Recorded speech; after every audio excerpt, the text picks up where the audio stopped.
कालच्या भागामध्ये आपण माता महालक्ष्मींची महती ऐकली, पण आजच्या भागामध्ये आपण सप्तशृंगी मातांची महती थोडक्यात ऐकणार आहोत बरं का.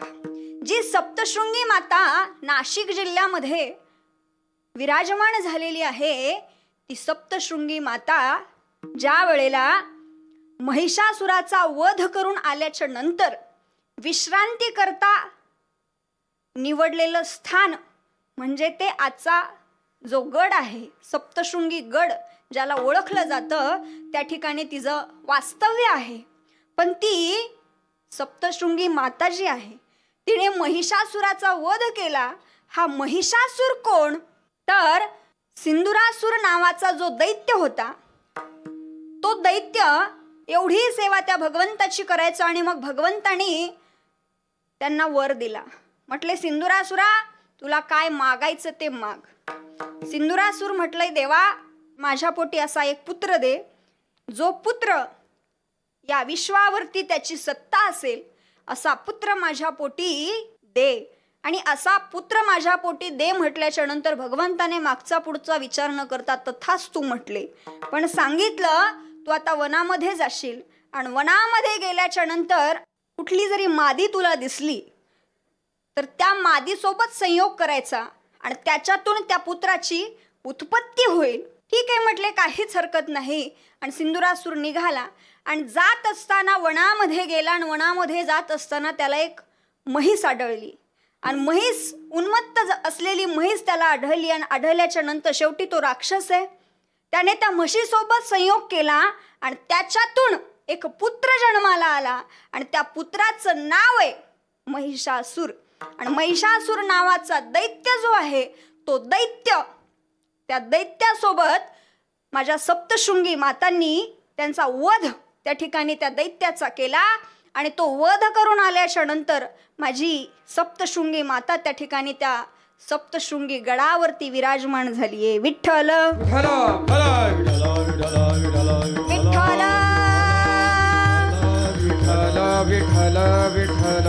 विठ्ठल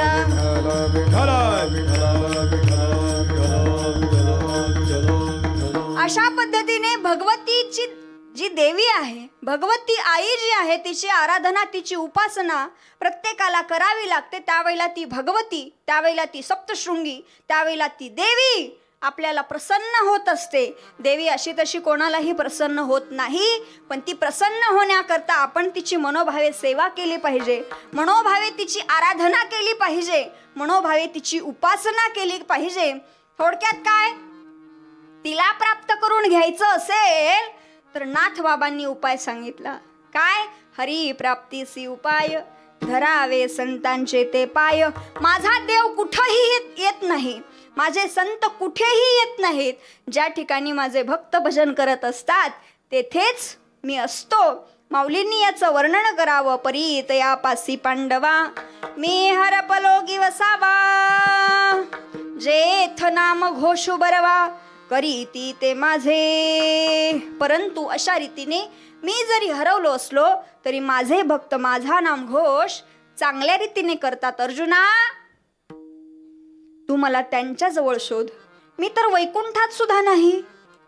माऊली म्हणतात, तो मी वैकुंठी नसे, एक वेळ भानुबिंब ही न दिसे, वरी योगियातिही मानसे उमरडोनी जाय. मी तर वैकुंठातही नाही, सूर्याच्या बिंबातही किरणातही नाही. एक वेळ योग्यांची हृदये देखील उल्लंघन करून जातो, पण माझे भक्त जेथे असतात तेथेच मी राहतो. माझे भक्त गाती जेथे, नारदा मी उभा तेथे. ज्या ठिकाणी भक्त भजन करत असतात त्या ठिकाणीच मी असतो. फक्त तो देव पाहण्याची दृष्टी तुमच्या आमच्यामध्ये पाहिजे. आपण म्हणतो माझा देव मला भेटतो. देवाला भेटायचं म्हणजे काय लय अवघड आहे का? देवाला भेटायचं म्हणजे काय लय अवघड आहे का?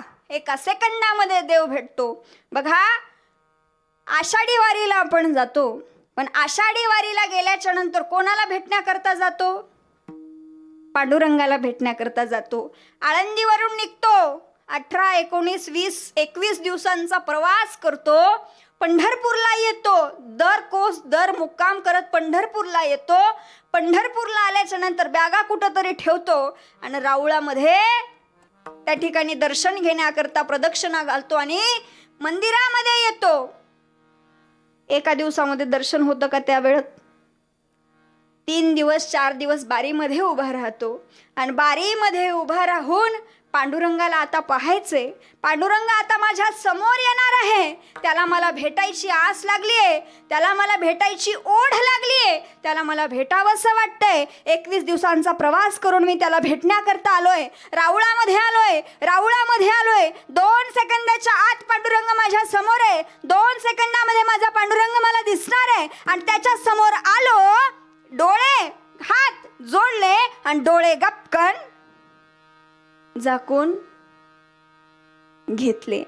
आता मला सांगा, 21 दिवसांचा प्रवास करून आलेला प्रवासी, 21 दिवसांचा प्रवास करून आलेला माझा वारकरी कोणाला पाहण्याकरता आलेला असतो? पांडुरंगाला पाहण्याकरता आलेला असतो. सांगेन मी तुम्हाला, माझ्या पांडुरंगाच्या मुखामध्ये एवढी ताकद आहे, माझ्या पांडुरंगाच्या चेहऱ्यामध्ये एवढी ताकद आहे की त्याचं मुख पाहिल्याच्या नंतर तुमच्या दोन्ही डोळ्यांमधून आनंदाश्रू आल्याशिवाय राहणार नाही. कारण डोळे भरोनिया पाहेन तुझे मुख, तेची मज सुख देई देवा. कधीपर्यंत त्याचं नामस्मरण करावं?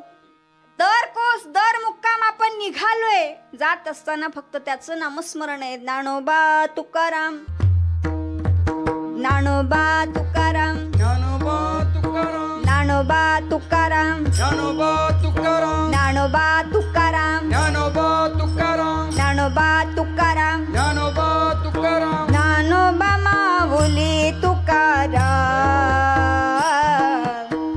ज्ञानोबा माऊली तुकाराम, ज्ञानोबा माऊली तुकाराम,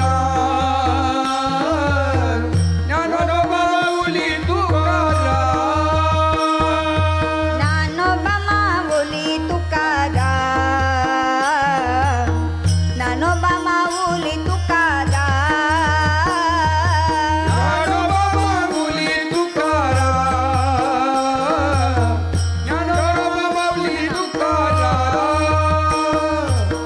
ज्ञानोबा माऊली तुकाराम, ज्ञानोबा माऊली तुकाराम, ज्ञानोबा माऊली तुकाराम, ज्ञानोबा माऊली तुकाराम, ज्ञानोबा माऊली तुकाराम, ज्ञानोबा तुकाराम, ज्ञानोबा तुकाराम, ज्ञानोबा तुकाराम, ज्ञानोबा तुकाराम, ज्ञानोबा तुकाराम, ज्ञानोबा तुकाराम, ज्ञानोबा तुकाराम, ज्ञानोबा तुकाराम, ज्ञानोबा तुकाराम, ज्ञानोबा ज्ञानोबा तुकाराम,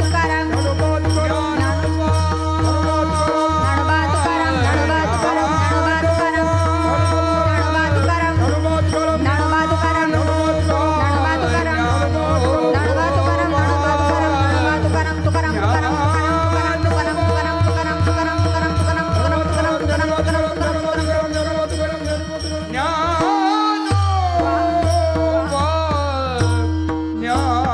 ज्ञानोबा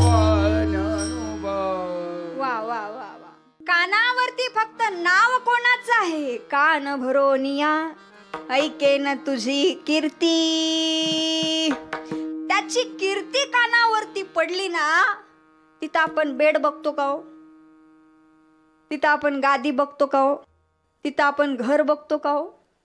तिथं पडल तिथं झोपी. मग तिथं घोंगता असला तरी चालतो, मग तिथं अंथरायला काही नसलं तरी चालतं. का? कारण त्याचं नामस्मरण आमच्या कानावरती पडतंय. कान भरोनिया ऐकेन तुझी कीर्ती, तेची मज विश्रांती देई देवा.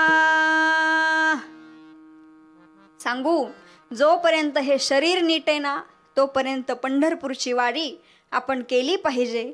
जोपर्यंत गुडघे नीट आहेत तोपर्यंत पायी वारी केली पाहिजे. हाताने टाळी वाजवली पाहिजे. ज्या ज्या वेळेला भगवान परमात्म्याचं नामस्मरण आपल्या कानावरती पडतं त्या वेळेला या हाताने सुद्धा टाळी वाजवली पाहिजे. कारण भगवंताने आपल्याला हा नरदेह दिला कशा करता. देवे दिला देह भजना गोमटा, तो या झाला फाटा बाधिकेचा. हा देह दिला कशा करता. हा देह दिला नामस्मरणा करता. पण आपण नामस्मरण देतो सोडून आणि बाकीच्याच गोष्टी करत बसतो. पण नाथ बाबा म्हटले, बाबा असं करू नको. तू जिथं नामस्मरण करशील, तू जिथं देवाचं नाव घेशील ना तिथं माझा भगवान परमात्मा आल्याशिवाय राहणार नाही. पण त्याकरता काय करावं लागेल. तुझ्या मनामध्ये जी अहंकार रूपी बंधने आहेत ना ती तोडावी लागतील. त्याकरता काय करावं लागेल. तुला संतांची भेट होईल. एक वेळेला हरीची प्राप्ती होणार नाही पण संतांची भेट. बहु अवघड आहे संत भेटी, बहु अवघड आहे संत भेटी, बहु अवघड आहे संत भेटी, बहु अवघड आहे संत भेटी. बहु अवघड आहे संत भेटी, बहु अवघड आहे संत भेटी, बहु अवघड आहे संत भेटी, बहु अवघड आहे संत भेटी. परी जगा जेठी करुणा केली, करुणा केली. परी जगा जेठी करुणा केली, करुणा केली. बहु अवघड आहे संत भेटी, बहु अवघड आहे संत भेटी, बहु अवघड आहे संत भेटी, बहु अवघड आहे संत भेटी. बहु अवघड आहे संत भेटी, बहु अवघड आहे संत भेटी, बहु अवघड आहे संत भेटी, बहु अवघड आहे संत भेटी. वा. संतांची भेट होण्याकरता काय करावं लागेल तर आपल्या मनामध्ये जी अहंकार रूपी बंधने आहेत ना ती आधी तोडावी लागतील. नाथ बाबा अभंगाच्या दुसऱ्या चरणात सांगतात. तेने साधती साधन, तेने साधती साधन, तेने साधते साधन, तेने साधते साधन. तुटती भवाचे बंधन.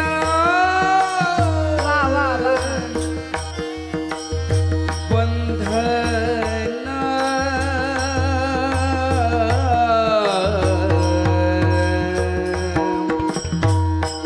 बंधन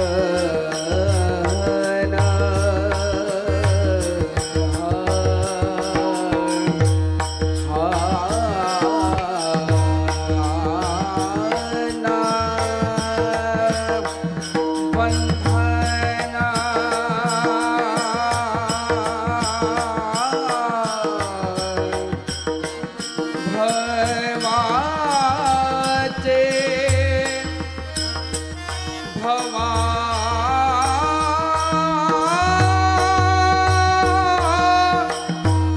हा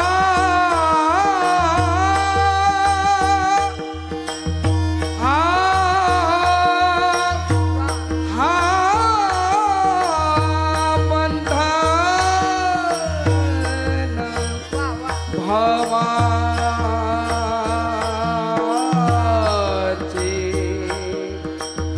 बंधन बंधन बंधन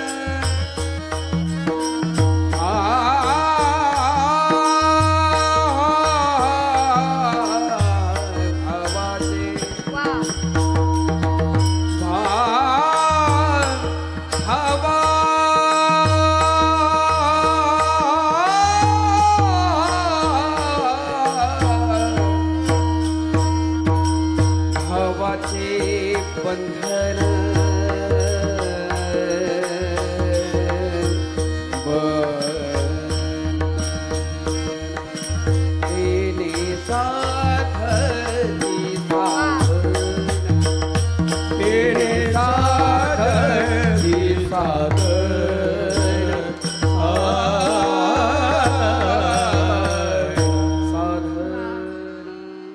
येणे साधती साधने तुटती भवाची बंधने. हरीच्या प्राप्तीचा साधा उपाय सांगितला, तो म्हणजे तुमच्या मनामध्ये कुठल्याही प्रकारचं अहंकार रूप येऊ देऊ नका. कुठल्याही प्रकारचा षडविकार तुमच्या मनामध्ये येऊ नका. आणि जिथे तुमच्या मनामध्ये षडविकार येईल, जिथे अहंकाराची भावना निर्माण होईल, तिथे माझा देव तुम्हाला भेटणार नाही. माझा देव साधा सुद्धा नाही. तुकडोजी महाराजांनी म्हणावं, माझा देव काय बाजारचा भाजीपाला आहे का? ज्याच्या मनामध्ये भाव नाही त्याला माझा देव भेटणार नाही. नव्हे माझा देव त्याला कळणार सुद्धा नाही. म्हणून तो देव भेटावा असं वाटत असेल, ते संत भेटावं असं वाटत असेल, तर आपल्या मनामध्ये जी अहंकार रूपी बंधने आहेत ती आधी तोडावी लागतील.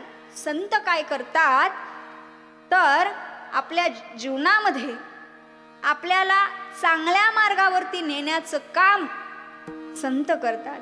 या संतांनी केलं काय? आम्ही वैकुंठवासी आलो याचे कारणासी. आम्ही वैकुंठवासी आलो याचे कारणासी. आम्ही वैकुंठवासी आलो याचे कारणासी. आम्ही वैकुंठवासी आलो याचे कारणासी. आम्ही वैकुंठवासी आलो याचे कारणासी. आम्ही वैकुंठवासी आलो याचे कारणासी. आम्ही वैकुंठवासी आलो याचे कारणासी.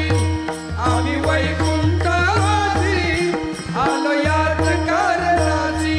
आ बोलिले जे ऋषी साच भावे वर्ताया. साच भावे वर्ताया. झाडू संतचे मार्ग आडराने भरले जग. झाडू संतांचे मार्ग आडराने भरले जग. माझे मार्ग आडराने भरले जग. झाडू संतांचे मार्ग आडराने भरले जग. संत आले कशा करता? आम्ही वैकुंठवासी आलो याची कारणासी. एवढंच नाही, संत आले कशा करता? मार्ग दाऊनी गेले आधी दयानिधी. संत ते किंवा तैसे संत जगी क्रिया करुनी दाविती अंगी. किंवा ब्रह्ममूर्ती संत जगी अवतरले उद्धरावया आले दिनजना. संतांनी तुम्हाला आम्हाला एक मार्ग दावून दिला आणि त्या मार्गावरती चालणं काम तुमचं आमचं आहे. पण जे लोक संतांचा मार्ग स्वीकारत नाही ना, काय सांगू तरी नायकती बटकीचे पुढे सिंदडीचे रडतील. हे मी माझ्या मनाचं नाही बरं का सांगत, हे संतांनी सांगितलेलं मी तुमच्यापर्यंत पोहोचवायला इथपर्यंत आली आहे. म्हणजे संतांनी आपल्याला जो मार्ग दाखवून दिलाय त्याच्यावरती चालणं तुमचं आमचं काम आहे. संतांनी केलं काय? जगाच्या कल्याणा संतांच्या विभूती. देह कष्टविती परोपकारे. संत आपला देह या जगाच्या कल्याणाकरता झिजवत असतात, जगाच्या कल्याणाकरता झटत असतात. बघा संत काय करतात, 2 मिनिटात सांगून पुढे जाते. नाथ बाबा एकदा नदीकाठी गेले आणि नदीकाठी गेल्याच्या नंतर एक विंचू पाण्यामध्ये पडला होता. विंचू, आणि तो विंचू पाण्यामध्ये पडलेला, तो विंचू असा तडफड तडफड तडफड तडफड तडफड त्या विंचवाची सुरू होती. नाथ बाबांनी तो विंचू उचलला आणि आपल्या तळहातावरती ठेवला. तो विंचू आहे, तो काय गुदगुल्या करणार आहे का? तो तळहातावरती ठेवल्याबरोबर त्या विंचवाने नाथ बाबांच्या हाताला दंश केला आणि हाताला दंश केल्याच्या नंतर बाबांनी हात झिडकारला, तो विंचू पाण्यामध्ये पडला. परत नाथ बाबांनी तो विंचू उचलला, आपल्या तळहातावरती ठेवला, परत त्या विंचवाने दंश केला, परत बाबांनी हात झिडकारला, तो विंचू पाण्यामध्ये पडला. असं 7-8 वेळेस घडलं. आणि 7-8 वेळेस घडल्याच्या नंतर एक माणूस पाठीमागून ही कृती सगळी बघत होता. त्याने ती कृती बघून झाल्यावर नाथबाबांच्या जवळ आला आणि म्हटला, अहो बाबा, तो विंचू तुम्हाला सारखं चावतोय, तो विंचू तुम्हाला सारखं दंश करतोय, तरी त्याला पाण्यातून वर काढण्याचा एवढा काय अट्ठास? बाबांनी दिलेलं उत्तर फार सुंदर आहे. ते घरी घेऊन गेला तरी पुरेसे. नाथ बाबा म्हणतात, तो विंचू असून तो त्याचा वाईट गुणधर्म सोडत नाही. काय? तो विंचू असून तो त्याचा वाईट गुणधर्म सोडत नाही, तर मी संत असून मी माझा चांगला गुणधर्म का सोडू? सांगायचे मला इतकंच की संत जे असतात ते संत काय करतात? जगाच्या कल्याणा संतांच्या विभूती, देह कष्टविती परोपकारे. म्हणून संतांचं जीवन जे आहे ते तुमच्या आमच्या करता, संत आपल्या करता झगडले, त्यांनी आपल्या करता एवढं सगळं ज्ञान ओतप्रोत भरून दिलंय. एवढंच नाही, आपल्या लेकराला 10वी मध्ये शाळेमध्ये गेल्याच्या नंतर आई म्हणते, बाळा जरा जपून, बाळा जरा जपून. वडील म्हणतात, बाळा जरा जपून. शेजार पाजारचे म्हणतात 16वं वर्ष, 16वं वर्ष धोक्याचं म्हणतात. पण हे जे लोक धोक्याचं म्हणतात ना, त्यांना मला सांगायचे, ते धोक्याचं नसतं, ते 16वं वर्ष मोक्याचं असतं. का? कारण 16व्या वर्षी माझ्या ज्ञानोबारायांनी ज्ञानेश्वरी लिहिली आणि ज्ञानेश्वरी लिहून तुमच्या आमच्या सारख्यांना ज्ञानाचं अमृत पाजण्याचं काम माझ्या ज्ञानोबारायांनी वयाच्या 16व्या वर्षी केलं. आणि जे आई वडील म्हणतात ना की 16वं वर्ष धोक्याचं आहे, त्या आई वडिलांनी लक्षात ठेवावं की जगाला अमृत पाजण्याचं काम ज्या ज्ञानोबारायांनी केलं, ते अमृत वयाच्या 16व्या वर्षापासून पाजायला सुरुवात केली बरं का. आणि ते प्रत्येकाच्या घरामध्ये ती ज्ञानेश्वरी आहे. पसायदान लिहित असताना ज्ञानोबाराय म्हणतात, आता विश्वात्मके देवे एने वाग्यज्ञ तोषावे तोषोनी मज द्यावे पसाय दान हे जे खळांची व्यंकटी सांडो तया सत्कर्मी रती बाढो भूता परस्परे पडो मैत्र जीवांचे. खळ लोकांचा खळपणा सोडून द्या, खळ लोकांचा वाईटपणा सोडून द्या आणि त्यांच्यातलं आपल्याला चांगलं काय घेता येईल हे कधी सांगितलं? वयाच्या 16व्या वर्षी. मला सांगायचं इतकंच की संत जे आहेत ना, त्यांनी आपला देह आपल्या या विश्वाच्या कल्याणाकरता झिजवला.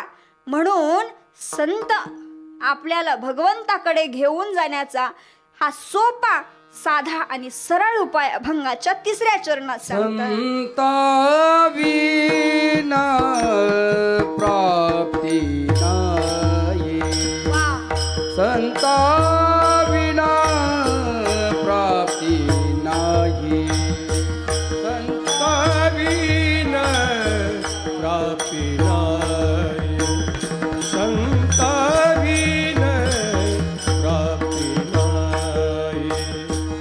ऐसे वेद वेद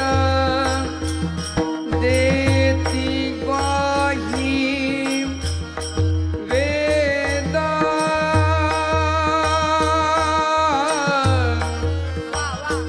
देती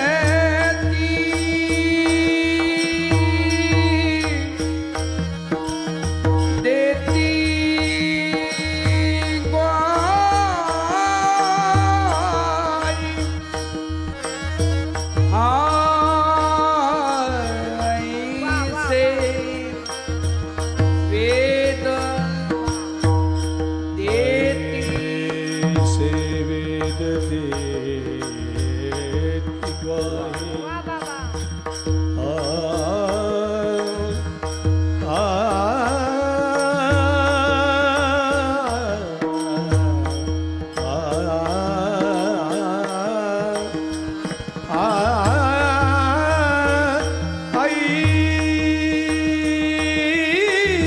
वेद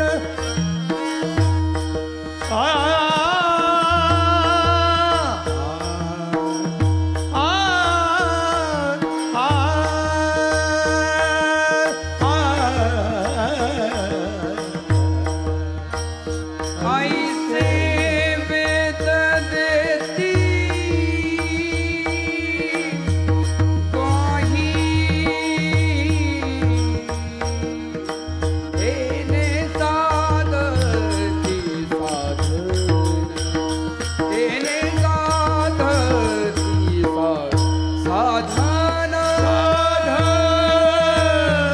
साधन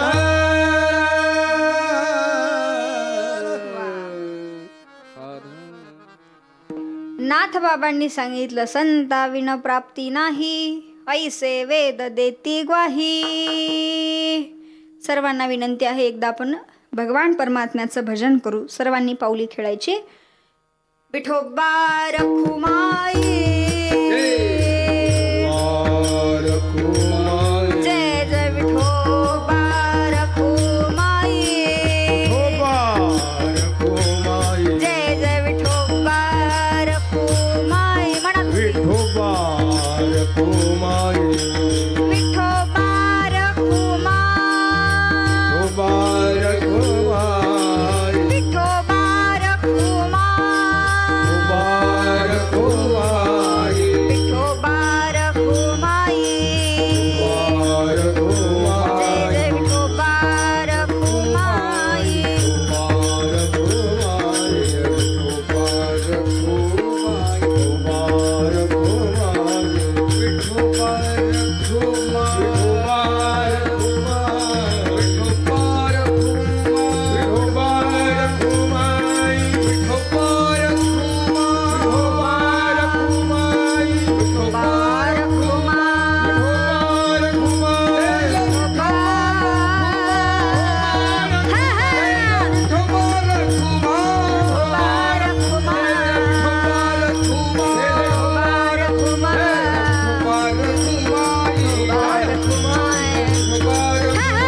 नाथ बाबा हरीच्या प्राप्तीचा उपाय आपल्याला सांगतात, पण हरीच्या प्राप्तीचा उपाय सांगत असताना ते सांगतात मनामध्ये कुठल्याही प्रकारचा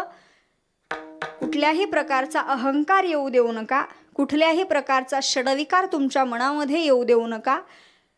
साधा सोपा सरळ उपाय. तुम्हाला भगवंताकडे जायचं असेल, तुम्हाला हरीची प्राप्ती करायची असेल तर संतांशिवाय पर्याय नाही. संतांशिवाय तुम्ही भगवंताकडे जाऊ शकत नाही. संताविना प्राप्ती नाही, ऐसे वेद देती ग्वाही. बघा, लोक म्हटले साधनरूपी संतांना सद्यरूपी भगवंताजवळ घेऊन जाण्यासाठी दुसरा एखादा मार्ग नाही का? बघा, एक गृहस्थ असाच दारामध्ये बसलेला स्वतःच्याच, आणि समोर असं खूप मोठं पटांगण होतं, आणि त्या पटांगणामध्ये अशी बरीचशी झाडं लावलेली होती, आणि त्याच्यामध्ये आंब्याची झाडं, पेरूची झाडं, फणसाची झाडं, असे अनेक प्रकारचे झाडं लावलेले होते. आणि पेरूच्या झाडाला खूप सारे पेरू आलेले होते. आता मला सांगा, पेरू झाडाला लागलेत, ते पिकलेत म्हटल्याच्या नंतर पाखरं येणार की नाही? हा, मग पाखरं उडत उडत यायची, पेरू खाऊन जायची, पाखरं उडत उडत यायची, पेरू खाऊन जायची. मग या पठ्ठ्याने विचार केला, म्हटला पाखरं उडू शकतात, मग आपण का नाही? पण जो ग्रहस्थ हा विचार करत होता तो जरा आडमोठा होता बरं का. तो म्हटला पाखरं उडू शकतात, मग आपण का नाही उडू शकत? मग मला सांगा, उडण्यासाठी काय लागतं? काय लागतं? पंख लागतात. मग या पठ्ठ्याने काय केलं? कृत्रिम धातूचे पंख तयार केले. म्हणजे काय केलं? 2 सूप घेतले, दोन्ही बाजूला बांधले आणि बांधल्याच्या नंतर माडीवरती गेला. आणि माडीवर गेल्याच्या नंतर माडीवरून जशी उडी टाकली तसा धापकन असा पडला, खाली पडला. आणि खाली पडल्याबरोबर ओरडायला लागला, धावा धावा धावा धावा धावा धावा धावा धावा धावा धावा धावा. शेजार पाजारचे लोक पळत आले आणि याला उठवलं. उठवल्याच्या नंतर म्हटले, अरे एवढ्यावरून उडी टाकण्याआधी थोडा तरी विचार करायचा. तो म्हटला, विचारच करत होतो. लोक म्हटले, असला कसला? लोक म्हटले, अरे राजा तुझं डोकं फुटलं, गुडघे फुटले. तो म्हटला, डोकं फुटो गुडघे फुटो पण संशय मात्र मिटो. विठ्ठल विठ्ठल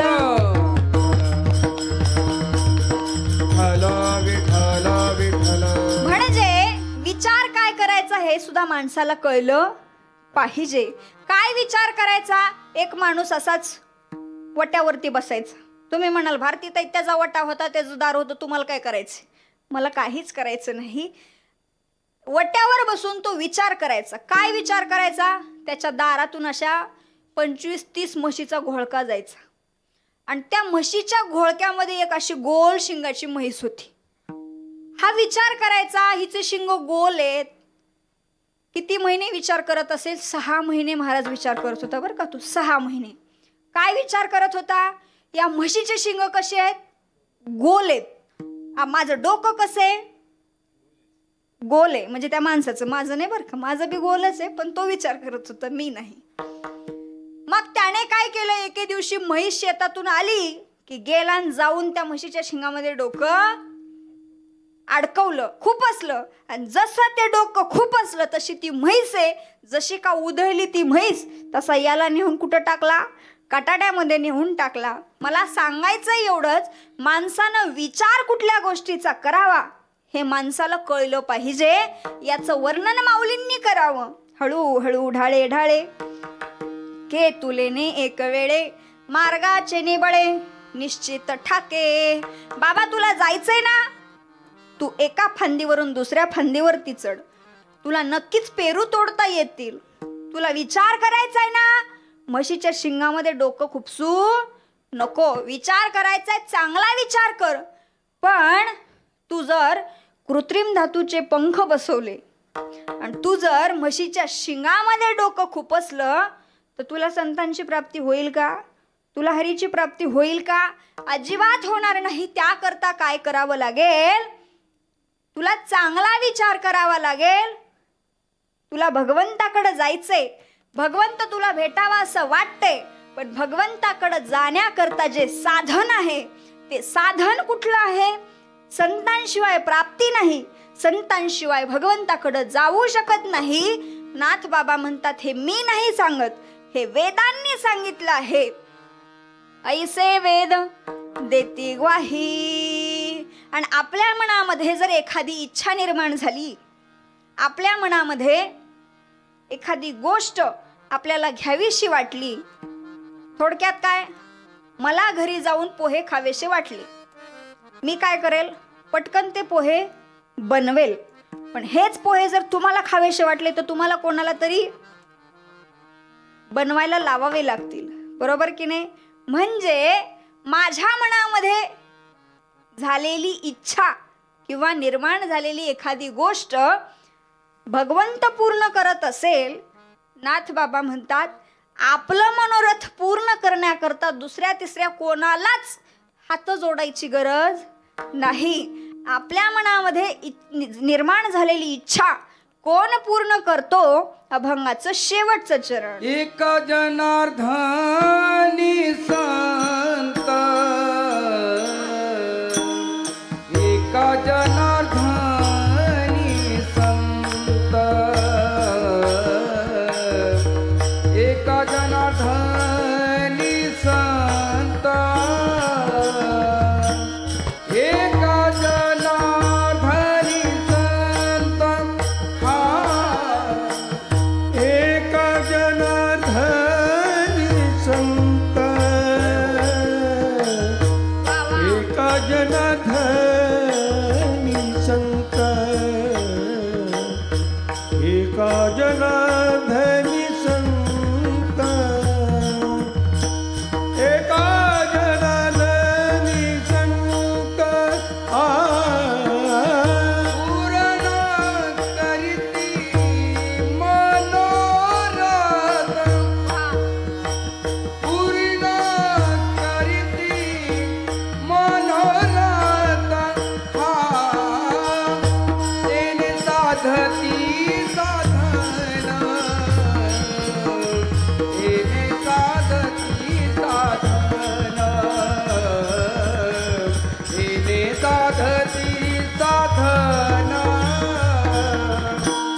साधती साधना तेने साधती साधना तेने साधती साधना तुटती भवाचे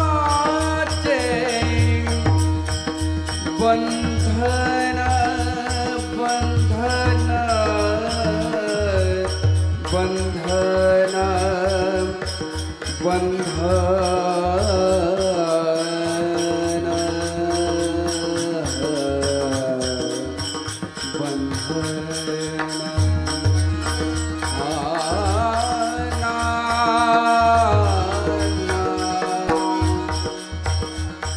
भवाची भवाना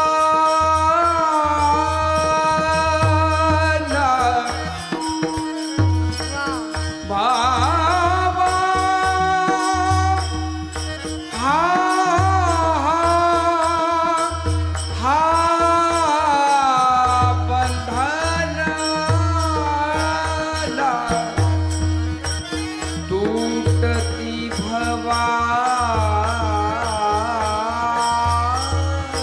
भवाची बंधन बंधन तुटती भवाची बंधने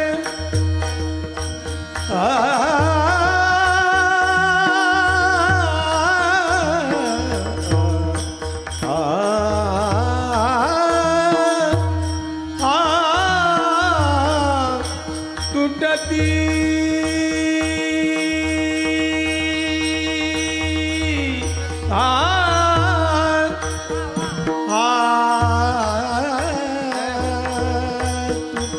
तुटती भवाची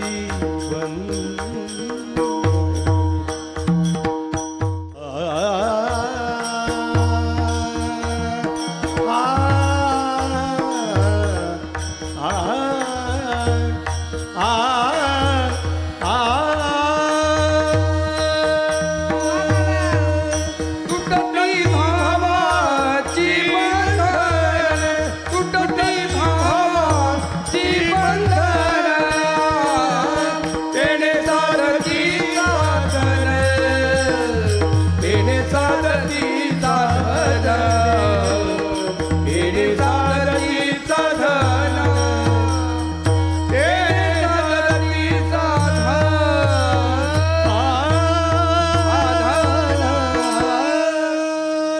वा हरी प्राप्तीसी उपाय धरावे संतांचे ते पाय येणे साधती साधने तुटती भवाची बंधने संताविन प्राप्ती नाही ऐसे वेद देती ग्वाही येणे साधती साधने तुटती भवाची बंधने एका जनार्दनी संत पूर्ण करीती मनोरथ येणे साधती साधने तुटती भवाची बंधने ज्ञानेश्वर माऊली ज्ञानराज माऊली तुकाराम ज्ञानेश्वर माऊली ज्ञानराज ज्ञानेश्वर माऊली ज्ञानराज माऊली तुकाराम ज्ञानेश्वर माऊली ज्ञानराज माऊली तुकाराम ज्ञानेश्वर माऊली ज्ञानेश्वर माऊली ज्ञानराज माऊली तुकाराम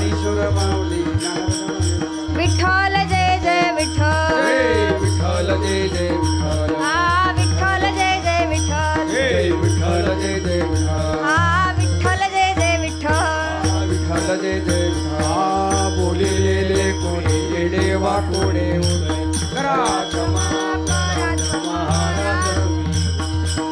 नाही उच्चारला अधिकार म्या पुला करा क्षमा पराध महाराज तुका म्हणे ज्ञानेश्वरा राघवाया वैदी करा करा क्षमा पराध महाराज तुम्ही श्रीत ज्ञानदेव तुकाराम देव तुकाराम ज्ञानदेव तुकाराम ज्ञानदेव तुकाराम ज्ञानदेव तुकाराम ज्ञानदेव